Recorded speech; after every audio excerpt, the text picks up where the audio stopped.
begins with the question, does God have rules for how we should tune our scale? The universe has all kinds of rules, like you can't jump up without coming back down again. It's a little rule called gravity. And there are people who've argued really incredibly engaged in battles for hundreds of years over whether there are certain God-given rules for how we tune the notes of our scale. And that's essentially the story of the book. And meanwhile, it is a history, as you know, because as time went by, people evolved different solutions to, different answers to this question and different solutions to the problems that emerge every time you come up with some kind of an answer.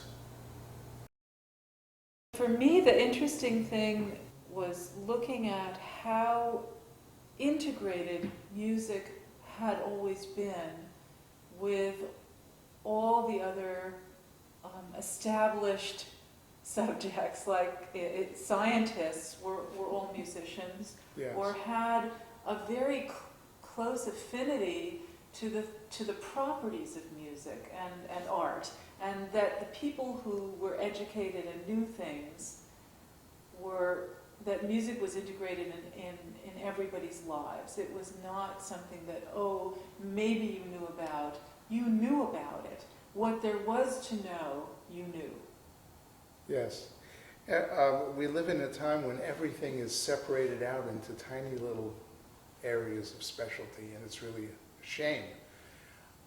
I guess in a way it's helpful if you're studying nuclear physics. You don't maybe also want to take time to think about something else.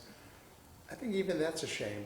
You know, I lectured the theoretical physicists at the Los Alamos National Laboratory, where they created the atomic bomb. I lectured them on temperament, within the context of a lecture that was titled something like "The Music of Science, the Science of Music," because the two are intimately connected, and theoretical physicists in particular, because they work so much with imagination, not with specific mechanical instrumentalities, but just simply with where their creative energies can take them. They find all of this stuff very fascinating.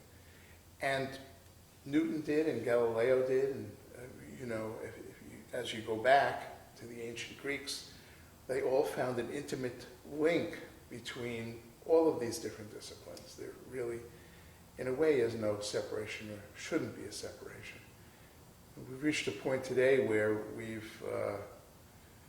we've destroyed what magic there once was in all of those connections. And I think some of us try very fervently to bring it back again. Long live the generalist. Yes, exactly. Exactly. Well, I wanted to ask you how you came to want to write a book about that, because, you know, it seems like such a, I don't know, arcane subject, something that most people just take for granted in the first place. I mean, it's like, well, we've discovered what gravity is, and yes, we've figured out how to tune the piano. Why talk about that? Why? Was it just that there was so much history that you felt hadn't been told, or was there something in your life that made you feel compelled to study it and research it? And how did it come about? Yeah, there are actually two reasons. You hit on both of them, sort of. One is that I didn't know a lot about this subject, but I knew that for hundreds of years people were threatening to kill each other over this question of how do you tune the scale. Every time I tried to do research, whether it's going to Grove's Dictionary or going to the library and taking out books on tuning, I ended up reading a math book.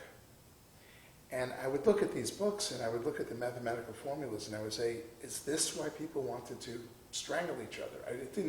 There was a disconnect there. It didn't quite make sense to me. So I knew there had to be a human aspect to this story that no one was really telling.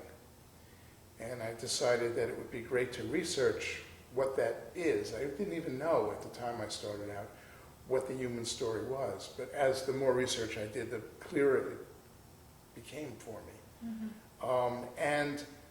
So that's one answer. And the second answer is that there's a woman named Davis Sobel who wrote a book called Longitude, which is a thin, tiny little book about the fact that ships used to crash when they were traveling. I'd say they used to crash into rocks because they didn't know what longitude. They had no way of finding out what longitude they were. And so she wrote this little intellectual mystery story about the search for how to discover longitude.